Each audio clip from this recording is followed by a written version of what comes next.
This week on Across the Arrowverse, an evil Laura Lance shows up in Flash, which is kind of a crossover.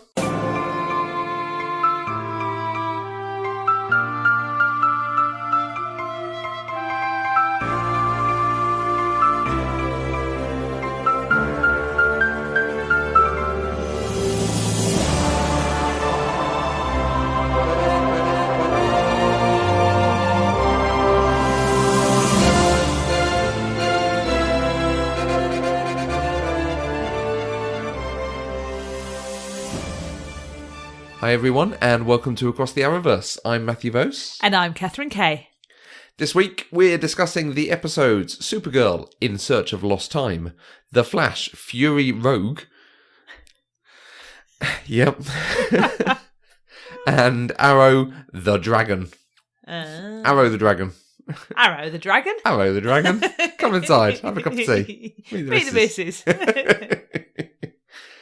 That's basically all his lines, isn't it? Yeah, but he's the best character. Shouldn't have gone that way. Should go that way. The Arrowverse, that's what we need to talk about. Supergirl. We were dealing particularly with John Johns' dad. And his... I cannot remember the Martian name for it, but dementia, Alzheimer's. Yeah. And we had Lena Luthor dealing with Sam and identifying that she is Rain. Now, we've actually gone to that step surprisingly quickly. Yes. I thought it might be several episodes of this, or Sam figuring out herself and trying to cover it up. But we're just there. It's about her realising. Yeah. How did it work for you? Which bit? The Sam and Lena bit. Realising she's Rain. I liked it, really. I really liked it. I mean, we are not shying away from showing how intelligent Lena is at all. Or how ruthless she can be. Mm-hmm. I mean, and I don't yet... If ever, I don't get the sense that she's doing this out of any sense of bad motives. Mm-hmm. I think her motives are good. I think she genuinely does want to help her friend and protect her friend's daughter. I think she's got an awful lot of confidence in the walls in her magical invisible cell. I was expecting Rain to bust out of that in 2 seconds flat, but apparently not. Maybe Sam didn't go full Rain. Maybe she only went semi-Rain. I don't know. Is that a thing? Half Rain. I think they're horse riding to equestrian terms. or she just went for a bit of drizzle, not full Rain. Sorry. I don't. But I like it. And I like Sam's emotionally intelligent response at the end of just keep me away from my daughter until you fix this.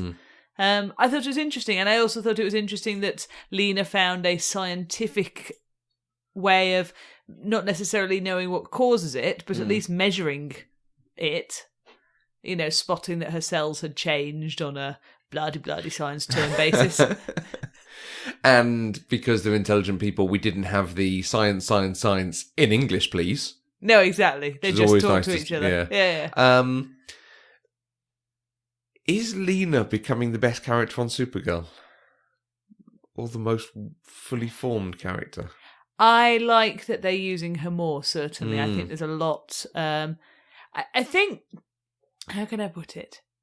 There are depths to Lena that we haven't yet seen all of, I think. So I think she is an interesting character to explore. Because to a certain extent, as much as I love Kara, I don't know what hidden secrets they can pull out of her... without it just being a bit tortuous. Yeah. Whereas Lena's an unknown quantity, and therefore I think they can do some more interesting stuff with her. It's the sort of thing, like we've talked about with the Legion of Superheroes, it almost feels like building her up for some sort of spin-off or to become her own character elsewhere. Just getting this, they're dealing with the familial issues, but she is confident in her capability, whilst coming to terms with the villain and the hero side of herself. Yeah, and I wonder if it's not so much that they are building her up for a spin-off.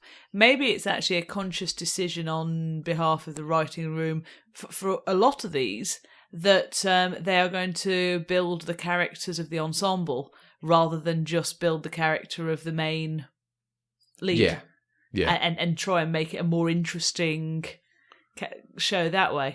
That I can see, because the main thing you can do with Kara is partner her with people. Introduce Lobo the bounty hunter or things like that, and have interesting dynamics and her growing through that, not necessarily through herself overcoming situations. Because she has to be a bit bland to be the protagonist.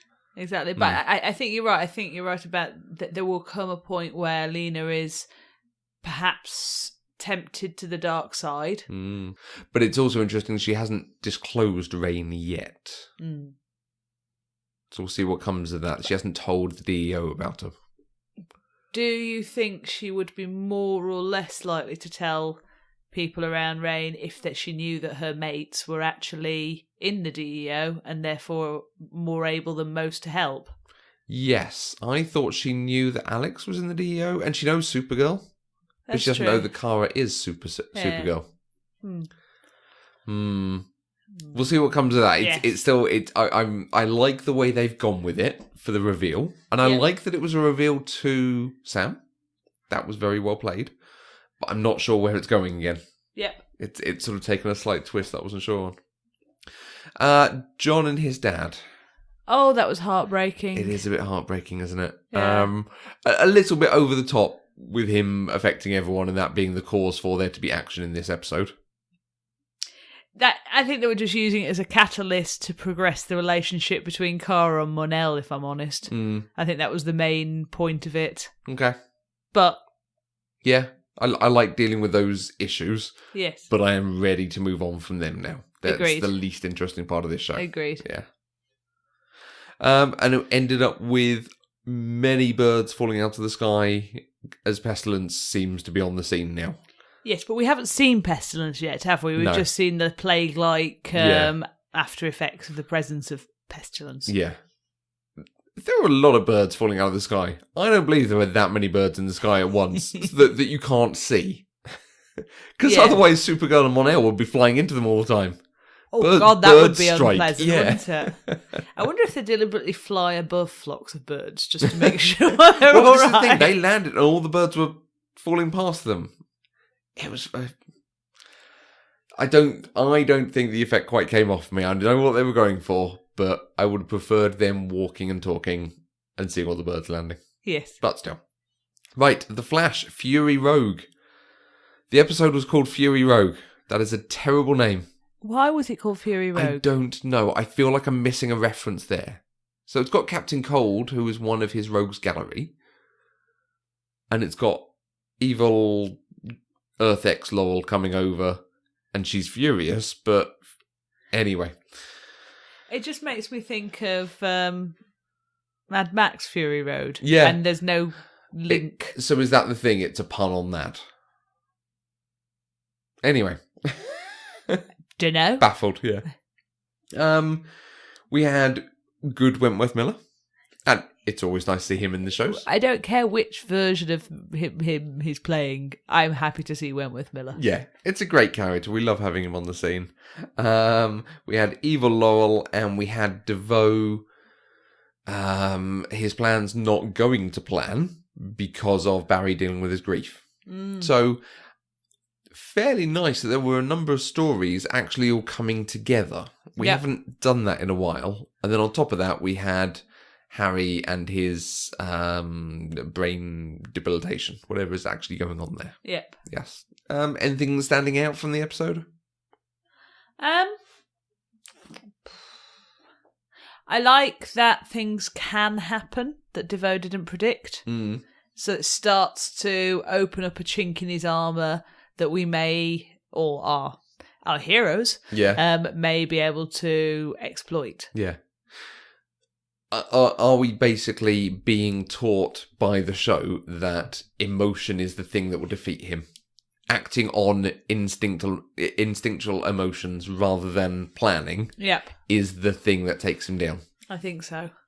I haven't picked that up whilst watching, but yeah, that's interesting. Because, of course, the ending point was him rejecting his wife's emotion and rejecting her pretty fully now. Yeah. And her turning around crying because she can see she now has no part in his life. No. Effectively. So this she is now his minion. Yeah. She's been fully demoted now. Yeah. I'm expecting the next episode, maybe 2, for her to leave, turn on him, try to work against him, go to Barry to try to get her husband back in the way we saw Damien do with Nora in Legends. Yeah. Is she the one that knows enough of the science behind what he's doing to know how to effectively allow elongated man, what's he called? Ralph. To barge DeVoe out of his brain and reoccupy his own body. Yeah. Yeah, or... Yeah, because there is a hint that Ralph is dead with DeVoe in his body. I'm just wondering, is this one of those, there are actually 2 consciousnesses in that brain, and one of them is just sort of subsumed by the other, but could come back? Possibly. Be interesting to see. Yeah. And that would be... I feel like we're kind of getting a similar story across all the shows at the moment. Something about people not realising their weakness is the humanity closest to them. And possibly even having a sort of dual personality thing. But I think the dual personality thing is a theme, because like we've got Malice and Nora in Nora's head, and we've got Rain and Sam in one head. We've got and as we'll come to, Diaz and Diaz, and he brings them together, but there are clearly a couple of sides to him. Yes. So anyway, Flash. We had the dealing with the final bus meta. We've been wondering what had happened to the Fallout guy. Oh, yes. I called him Fallout Guy again, didn't I? You did. We've been wondering what happened to Fallout, and it turns out he's still around, but he could still explode at any time. So they got good Captain Cold, to come and help them. Yep. What happened to Evil Laurel in the end? I don't remember. She was screaming to try and blow him up. Yeah, I suspect she's been locked up, is what's happened, yeah. That was a story? Yeah, I mean, the insertion of this version of Evil Laurel, just... Meh. Yeah, Katie Cassidy is very good at that sort of evil, grimace, half-raised eyebrow smirk. Yeah, I must say, the more she does the evil characters, I actually think I prefer the Evil Laurel from Arrow, to be honest. Yes, yeah. But I like this one too, but the more she does Laurel evil... the more I think back to good Laurel, I was like, oh, you were such a wuss. Yeah. Weren't you wet? Between her and Iris, we just didn't care about the love interests. No. They just were not well done. And suddenly they've made changes to each and they're much better. Yes. Iris didn't have much to do in this episode. No. Nor did Barry, really. No. They were doing the dealing with the grief, which was a fairly standard Flash emotion bit of writing.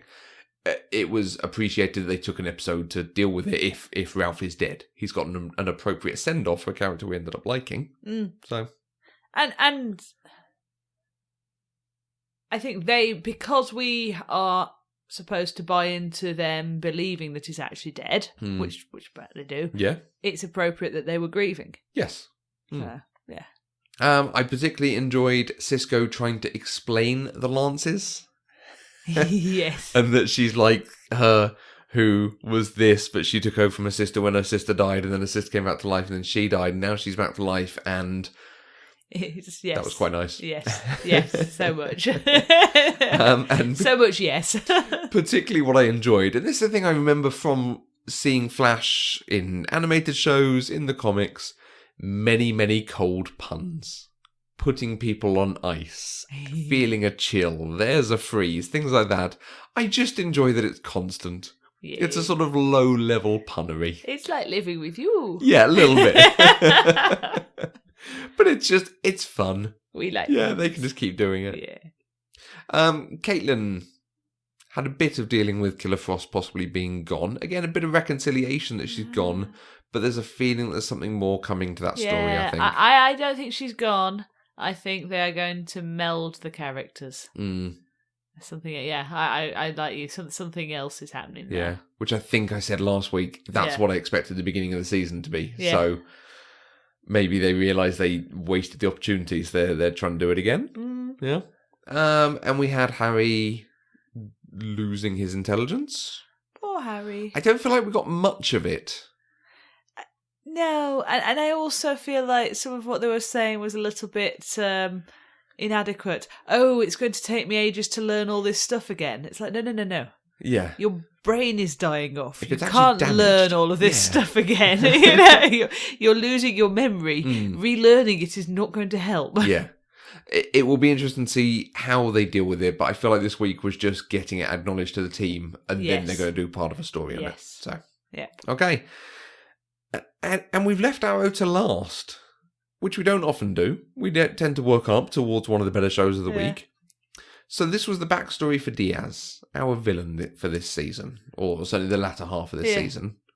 It was pretty good. It was. It's the first time in ages that I've been genuinely interested in what was going on in an Arrow episode. Yeah. Is Arrow really good when it doesn't have Arrow and Diggle in it? Quite possibly. I think very minimal Arrow was a positive development. Yeah. Yeah, Diaz was interesting. I mean, I know we can't suddenly make the bad guy our main protagonist, but it was very interesting. And the relationship between him and Bad Laurel too? Yeah.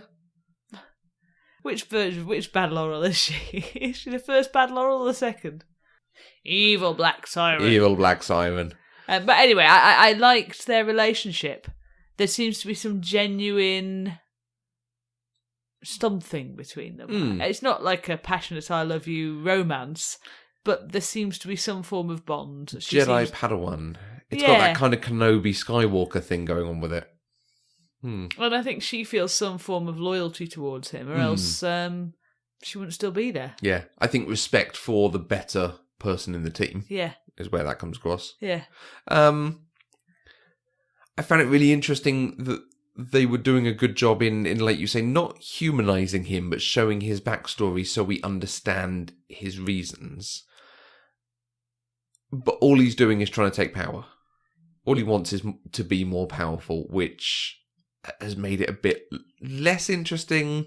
But also we've had people trying to destroy the city, change the hearts of people, do all this stuff. So I think they did a really good job of trying to humanise him and trying to make you feel some fellow feeling for him. And then they brought him to a dark place at the end. Like when he burnt that guy alive. Yeah. That's like, oh no, this isn't someone I can have fellow feeling for. I don't get the impression he's trying to destroy the city. He's using the city to build something. Yeah. But for him, that's a criminal empire. He wanted to be part of the Quadrant. And I liked the whole scene with him taking his place in the Quadrant. Yeah. That was well done, because he is very different from that group. It's almost a shame the group's only just been introduced. The Quadrant are quite interesting, aren't they? Yes. But it is now just by the way, there's a secret syndicate that runs all crime. Okay. That none of us have ever heard of before. Okay. It feels a bit what Angel did at the end of its last season, suddenly introducing this, the hands of the senior partners on Earth, and we're going to take them down. Now, admittedly, Angel knew it was getting cancelled, so it was allowed to do that thing, but Arrow knows it's being renewed, so maybe the Quadrant's next seasons? Possibly. Is that what they're setting up, perhaps? And I mean, the Quadrant would be possibly useful for a crossover. Because presumably they are also Central City? Yeah. And in fact, would it be a good ending for Arrow if they took down this major thing that actually made a lot of America much better? Is that the way you can finish that show and say, whilst there is still crime, we've taken down the large organised crime? Yeah. Maybe. Yes. There's not much to dwell on with Arrow, but it was just very well done. Yeah, that was best episode for ages. Yeah. The sort of B plot was Felicity helping Stephen Oliver, Arrow's son. Arrow Jr.? Arrow Jr.? Helping him with homework and talking to him, and then helping not Cisco. Floofy hair dude. Not Cisco. Marcus? No, he's not called Marcus. Not called Marcus. Oh, God, I can't remember his name. That's bad. And you always remember the names. Mr. Terrific. Mr. Terrific. Oh, God, that's such a bad crime name. Or superhero name. But helping him and focusing on work and doing a bit of she's not good at not being part of Team Arrow. Yeah. And I quite liked that, getting a bit of her viewpoint. But it was a bit contrived of, oh no, he's dead. Oh no, I got out of there just in time on my Batarang repel thing. Okay. Yeah. Okay. We could have cut that bit and just focused on the dragon. Yeah. I liked doing that story, but I'm not sure what we got from it because it was pretty obvious and the reconciliation was exactly what you'd expect. So. Meh. And that was very normal Arrow. Yes. Dia stuff. Really good, though. Yeah, we like him. It'll be interesting to see what they do with him. Like you were saying, they've made him evil enough that, yes, he is a threat and you can't just leave him, but we at least have established his threat properly now. Like, he's been a pretty sort of blank slate up to now. Just generic bad dude. Yes. Oh, okay, now there's something about this guy. He's clearly got sort of anger and personality issues, but is very capable and very patient. Yeah, and he's on the rise, because, I mean, I can't remember who it was said, Diaz, he's just a low-level criminal. Yeah. I mean, admittedly, I think that was actually by a DA that was in Diaz's pay, but actually that is what he has been. Yeah. He's just been a low-level criminal that has a great amount of intelligence and plotting, so now he's going to leap into being a mid-level criminal? Yeah. Have they based him on Bane? He's basically Bane, isn't he? Really? Now I think about it, very powerful in terms of his physicality, but patient and intelligence. Yeah. Maybe. Yeah. It's suddenly clicked. Okay, so future episodes it will be he is Bane. Good. Is Arrow our favourite this week? Surely not. I don't know if I can say the words. And part of that's because, as interesting as Flash was doing several stories in one, they were all plot points we'd sort of had seen coming and expected. And yeah, I think we've got a sense of moving chess pieces around to come off in a future episode. Yeah. The normal thing of it's 22, 23 episodes a season, so you've got to have some filler in there somewhere. Yeah, we've got to move the pawn occasionally. Yeah. Yeah. Yes. Great. Lovely. So that wraps us up for another week. If you have thoughts, questions, or comments, you can use the hashtag ATAV on Twitter, or you can find us on Twitter, Facebook, and Instagram as Eloquent Gushing. If you want to help support us, please check out our Patreon page where you can get access to exclusive content across all our shows. Go to patreon.com/eloquentgushing. And don't forget to visit the homepage, eloquentgushing.com, where you can find the other shows across the network and subscribe to our weekly newsletter with all the goings on. Thanks for listening, and we'll see you across the Arrowverse.